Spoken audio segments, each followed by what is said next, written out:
Hi, good morning. Welcome to Automod Racing. Currently, we are working on a car which I always love. This is a 95 Honda Civic hatchback. Our shop had built many of this, more on uh, crazy cars like this. They're fast GSRs, B20 VTEC, LS VTEC, LS.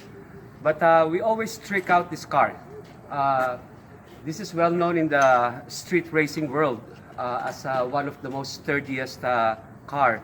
That's why it's an all-time favorite of younger people, younger generations, that they built this car because it's very sturdy in the turns and the way it runs. The traction of this car is awesome. This is one of the EGs that we are currently building. Again, they are built in 92 up to 95 by Honda. It's called EG. We have this.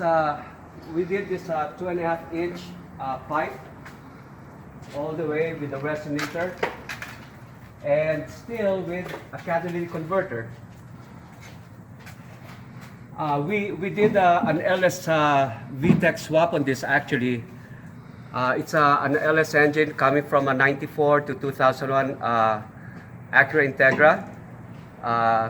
And then the head, we put the valve and cylinder from a GSR, which is a 1.8 liter VTEC.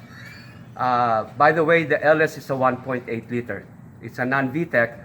But we did a Frankenstein, is what we call that in the industry, Frankenstein motor, where you put a head and a block of two different cars together. This is like the most common cars that they put on NHRA, you know, like those IDRC national race events. And they built this with turbo, all motor, whatever you've got there. But on this particular one, we did a high compression pistons. I would guess this 12.5:1 compression with a GSR head. We just currently have the LS transmission on this. It's a 5-speed. Later on a later time, we will be doing again. It's like also a Frankenstein, which is basically an LS transmission. No. It's going to be a B16 transmission with an LS final drive. What that means is B16, as everybody know, B16 transmissions, they come from 92 all the way to 2000 Honda Civic SIs. Those are like short gears, meaning to say the engine revs up to like a lower RPM and higher RPM at a faster pace, meaning to say that the gears on this are short gears. So you basically always shift earlier. Now, why you put an LS final drive is like the 4th and 5th gear. So when on a B16, by the way, at a cruising speed of 65 miles per hour, you're maybe about 4,000, 4,500 RPM already at 65 miles per hour. So what the race car people did is they use a B16, so they go faster on the traction, on the takeoff, and they put an LS final drive on the 4th and 5th gear so they can make it through the quarter-mile track. Now, same is true on a daily driver. You put an LS final drive on a B16 transmission. That means that if you are already cruising, usually the freeway, you're 65 miles per hour, your engine is more relaxed. They stay about 32 to 3,500 RPM. So anyways, going back to this car, we just did an upgrade of the bushings on this because 92 to 95 Civic, they're all beat up. So we replaced the bushings here, the tie rods, the lower control arm bushing. We are currently doing a lowering spring on this. which is basically we're gonna put a KYB shocks and struts on this, and then the lowering spring, which you can see in the table there, it's being worked on. So we can lower this car to a height which is like a nice looking height. It squares up the car on its appearance. When it's sitting on the ground, it looks more squared.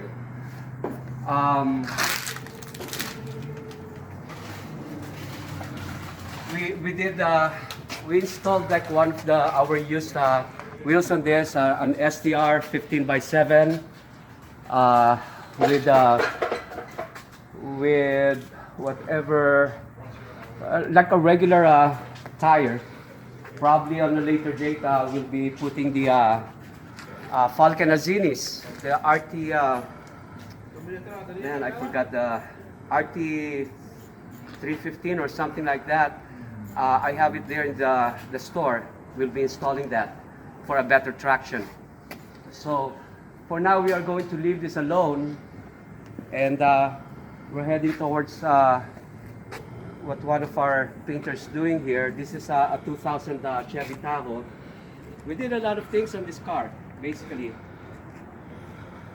He has like a little bit of dents here and there, which you know, the owner wanted to repaint it, but I just feel bad for the condition of the body, because the body is pretty clean, and there's like little knickknacks in here, you know, like little dings or dents, which is more forgivable. So I told him, don't waste your money on that. You could probably save up your money and put something better on the vehicle, or change the color, because he just wants to paint it black.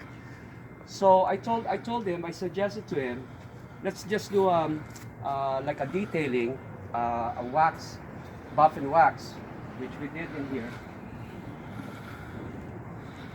So now the car looks much nicer. Yeah, there's like a little bit of a scratch here and there, which is, you know, you don't really see that much. And here we painted the brake drums with caliper red paint, and on the front we did red caliper paint. And he is sporting what do you call this? What size is this? I think this is a 24s. Yeah, I think these are the 24-inch wheels. So anyways, what else we did on this is you will notice on the front there are sensors in here that we installed. These are sensors where when you're getting closer to a vehicle, it senses that and it gives you warning. On the inside of this, you would notice we replaced the carpet. Something funny about this is that this carpet used to be a soiled carpet. You know, it's a 2000 model. It's very soiled, but we tried to vacuum and shampoo it. No matter what we do, we use every kind of invented chemical, from the conventional vinegar, baking soda, to the harshest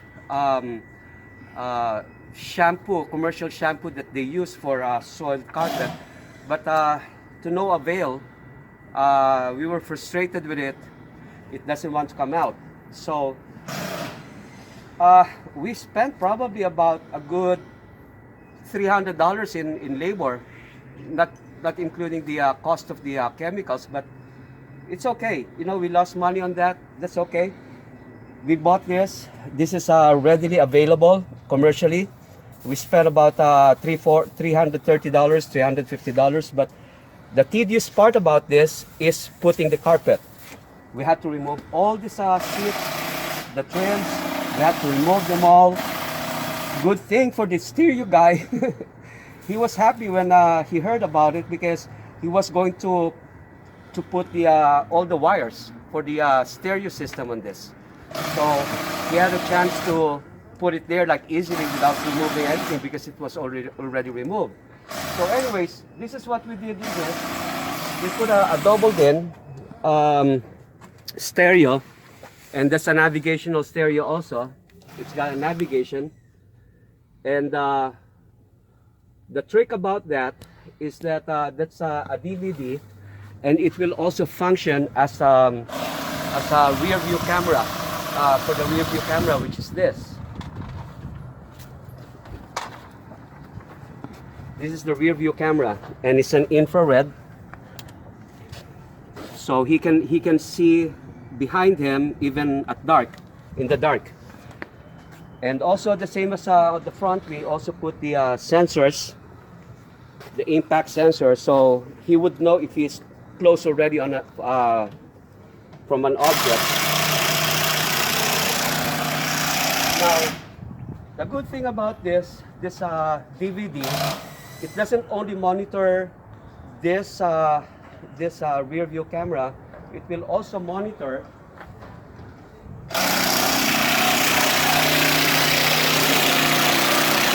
this bullet camera right here. This bullet camera here. What this camera is gonna do is when he turns right on turns his right turn signal, it will show the object in real time. Everything that he sees on his blind spot, it will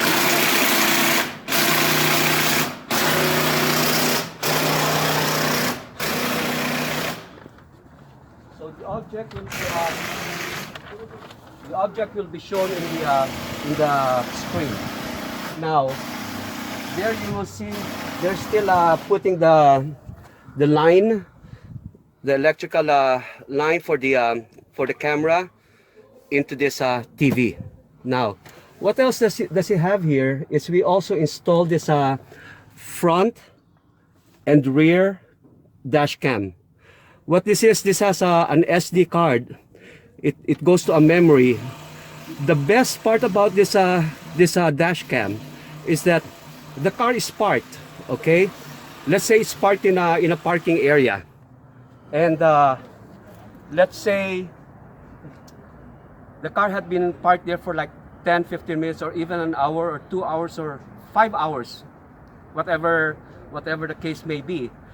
But if somebody hits his front, the camera turns on and it records everything that's going on in the front, even the car.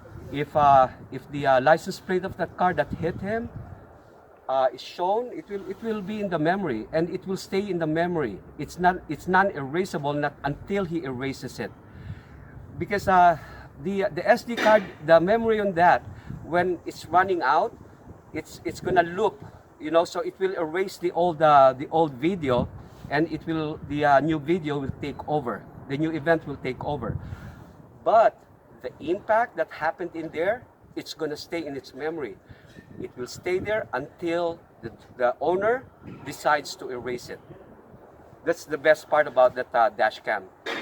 And what's also good about this, you know how drivers, you know, they sometimes have problems about cops, like they wanted to record whatever happens to their conversation with a cop and they are pulled over. You can quickly turn this, and you see this camera here that will record the event when he's pulled over, when he is being written a ticket.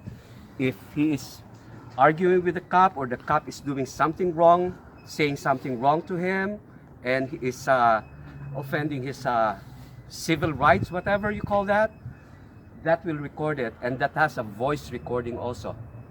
So he can quickly turn that towards the window. So here I'll also show you. In the back, we didn't really have to replace this, because this stain here, this all the way down anyways, and his rear bed, his rear compartment is clean. So the what we replaced here is actually just the all the way to the passenger. So you could imagine we remove all of this. and we installed a 4-channel 75.4 MTX. It's a 4-channel amplifier. You will see some rubber weather seals here. We are also replacing all his weather seals in here. So the weather seals that goes in here on the door, we're also replacing that because he's complaining about the wind noise when he's driving. So what else do we have here? That's about it for now on this car. We have a 1978 Ranchero, which we had here since 2010. And the owner of this, as you can see, it's we covered it because this is already painted. See, there's the new paint. The owner wanted this to be covered. And then this is the typical Tuesday morning, work morning at Automod Racing.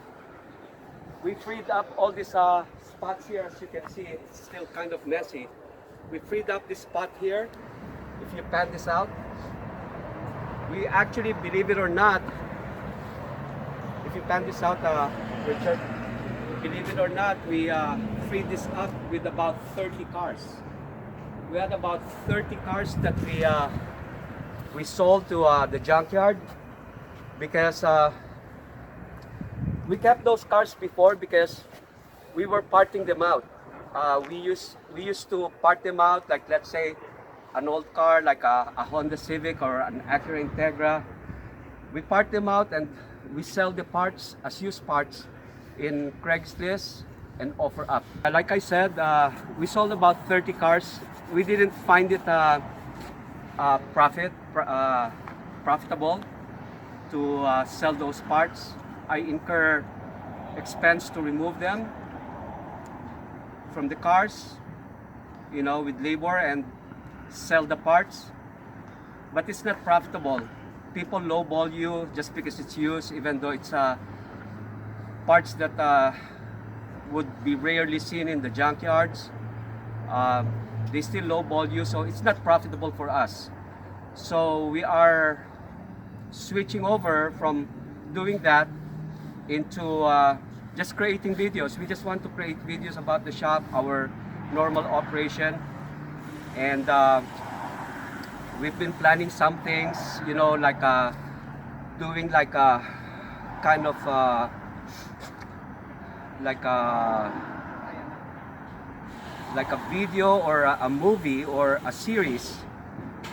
We wanted to create something like that, you know, like what happens in the real world about, you know, all these mechanics, you know, how mechanical shop, automotive shops, they're ripping off customers and gaining so much profit from them, and they're usually like victimizing the innocent consumers.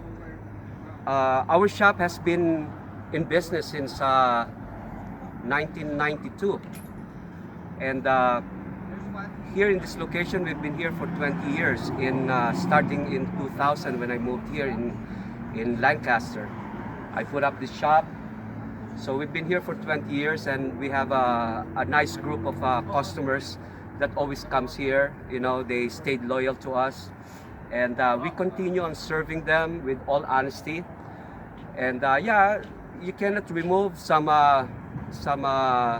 disgruntled customers because they didn't understand what I'm trying to explain. I don't know if it's just my accent. Maybe my accent is bad. I'm Filipino. You know, English is not my main language. But I don't know if it's just because of that they couldn't understand me, and that they couldn't understand the concept of repairs. So that's why we have disgruntled customers here too, once in a great while. Maybe you'll rate it, probably you can check out my ratings on Google and on Facebook. We have such good group of customers that gives us good reviews. We have like disgruntled customers too, but that's one out of probably like 50 customers that we have every day. So anyways, going back here. Uh,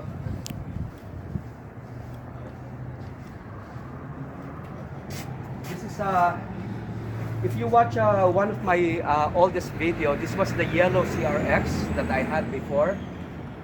We pulled about 695 horsepower on this, but it used to be a quarter-mile track car, but I converted it into circuit car. I'm planning to use it in Willow Spring, which is about in Rosemont, California. It's about probably about 60 miles away from here, roughly, from Lancaster. So anyways, this is what I did on this car.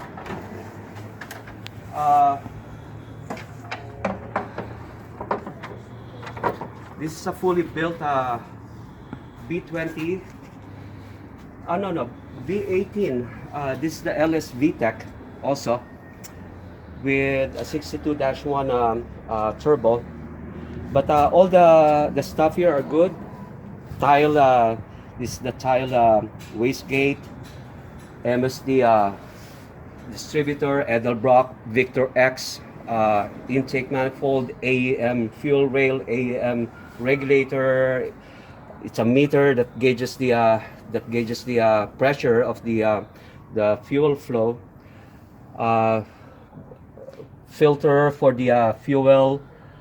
That's why you will see two gauges in here. This one here monitors the flow from the filter, and then this monitors the flow into the fuel rail. I'm very iffy about this. So this is a tile blow-off valve. So this is a fully built engine. Just this head alone, this is a GSR head.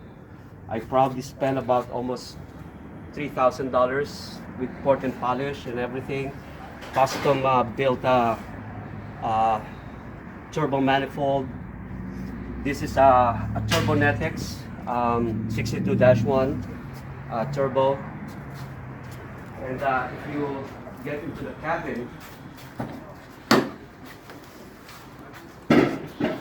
you will see it's got nothing there, but let me see if we could close the door, because we couldn't really see anything there. How about that? You can see better. You see, I've got all these gauges here. This is a Momo steering wheel that I use. The pedals are still like whatever. I remove all the trims to make it lighter. There's no trims in there. I'm using a Sparco seats, two of them. One is for the co-pilot, and it's got nitrous in the back. This 200 shot nitrous. You should probably see it from here. Yeah, this is a 200 shot nitrous with a fuel cell.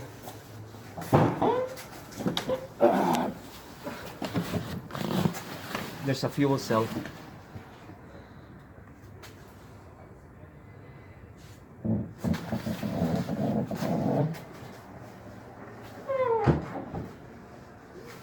Yeah, this is a full race car, and you will see the exhaust of this. The exhaust, we did it here.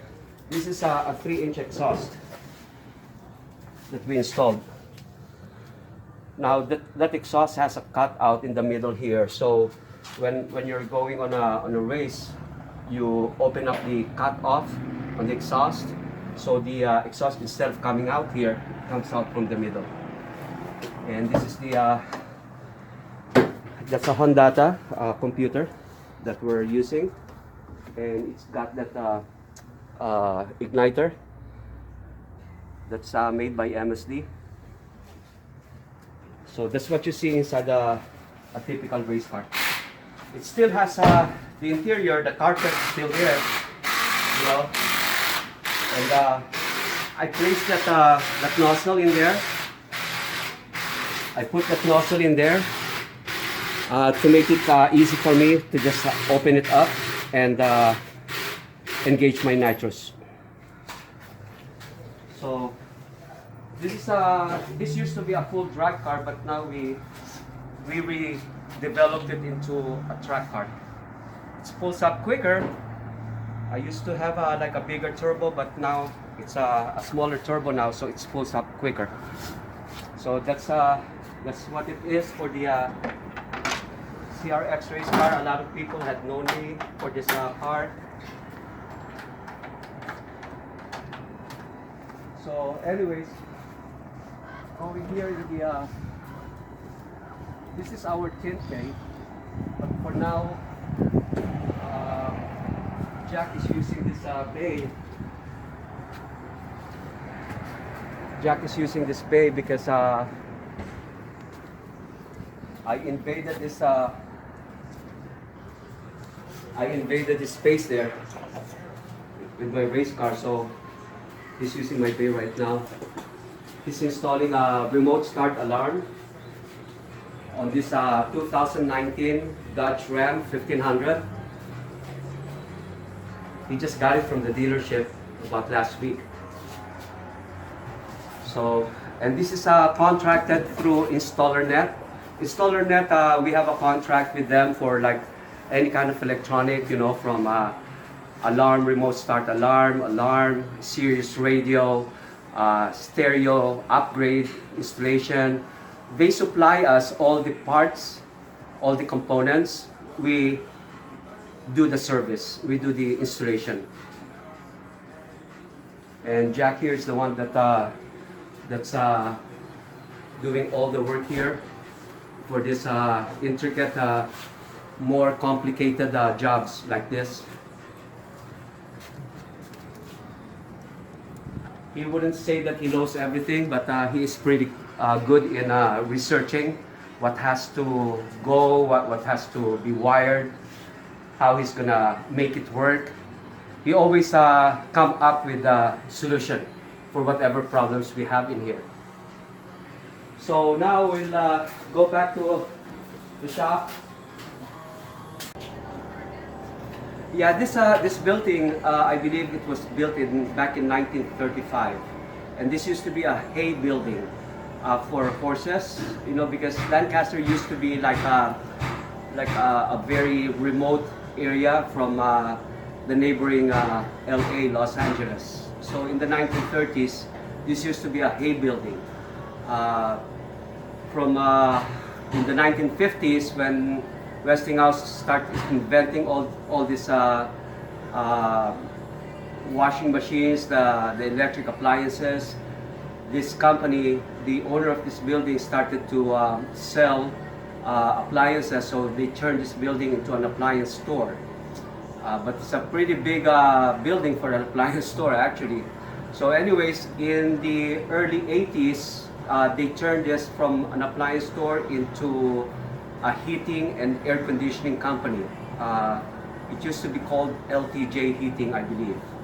So until in the early 2000s, or no, at the start of the 2000s, the building was sold to this guy that he's a Syrian guy that owns the gas station next door to us. We started renting this in 2000.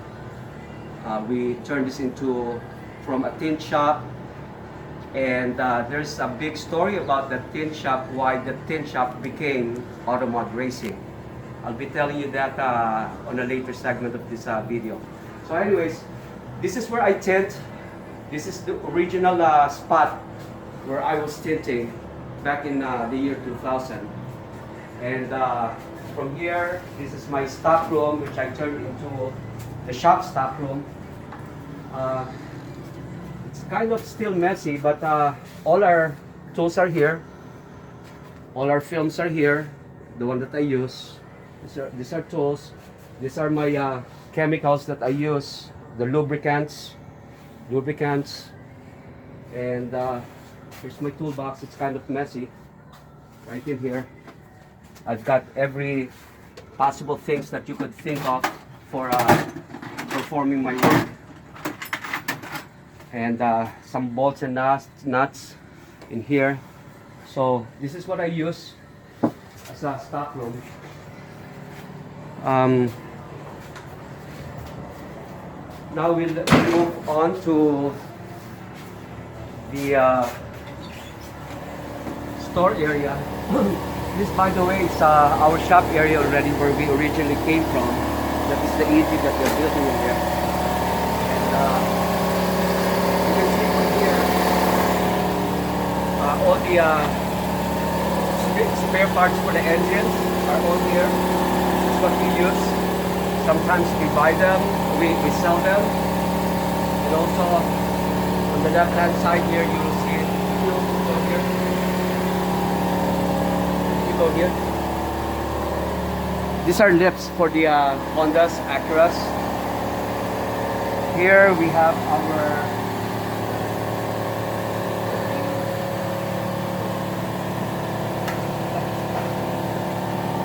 there you will see here. This is one of this is a vehicle. This is one of those many cars that we are restoring. I believe this is a 1972 Cutlass Supreme. See, we painted the engine bay. We took out the engine, painted the engine bay. We're building a modified engine for this currently. This is basically ready for painting. See, this is what we do. When we restore a car, we don't half a job. We do it correctly. We take out the door, we take out everything that is attached to the body. Even here you will see the way we prep this area here. This is smooth as a skin, very smooth, that is ready for painting. There's the trunk. This, we're gonna polish this. There's nothing wrong with this this bumper. We're gonna polish that, and also the lights. This kind of work, we did this custom hood, and this has a duct in the front there. This is a fiberglass.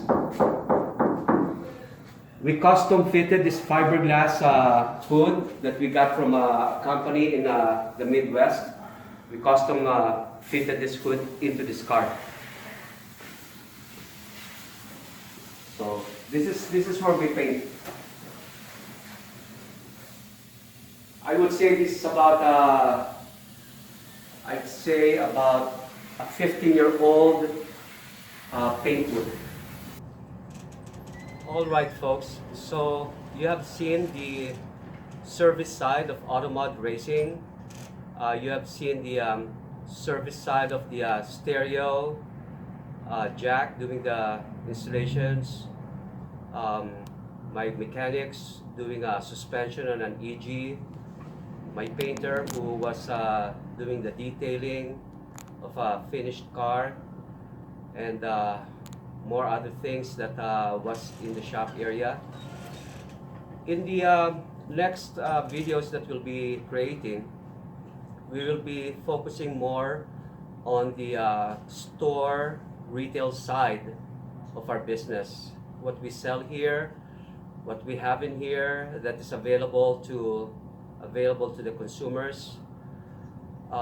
Also, we are going to focus on more reality videos, like experiences with customers, what we had experienced, what we had to deal with, problem customers, happy customers, those kind of things. A lot of them actually is very educational, because we will be covering how consumers should ask the correct questions, correct things to say to a repair shop, so they will not fall as a victim, for what they call rip-off. Here in our shop, we don't rip off people here. We most of the time lose money from jobs that's not necessary. Just like what I shown you earlier in this video, which was the 2000 Tahoe, which the customer had been itching to paint that car, but I told him, no, you don't need that paint. I mean, I just lost $4,800 right there. Instead, I took a $450 detailing job. I mean, that's a lot of money to lose in just one job. But again, this is all we are about. We are about helping customers, give them what they actually needed and not give them what they don't need. We try to discourage them from wasting money. So this is more of an honest shop that I could say. We didn't grow rich with the shop. We're not millionaires in here. We're the regular people that you find in the street. But hence, we've been here for 20 years. A lot of people were expecting me to be actually a millionaire, but I'm not. You know, because we keep on losing money like that. Just because we just want to be honest with people. So, we will be showing you more reality experiences in the shop in the future videos that we'll create. We'll be showing you more of our retail side of the business. And I would like to ask you to subscribe to my Automod channel so we could create more videos for you. And please don't forget to like and push that notification button down there so you'll be notified with new videos that we create. And also please don't forget to follow us on Instagram, and you can also check out our website www.automodracing.com. I'm your host, Noel. Thank you.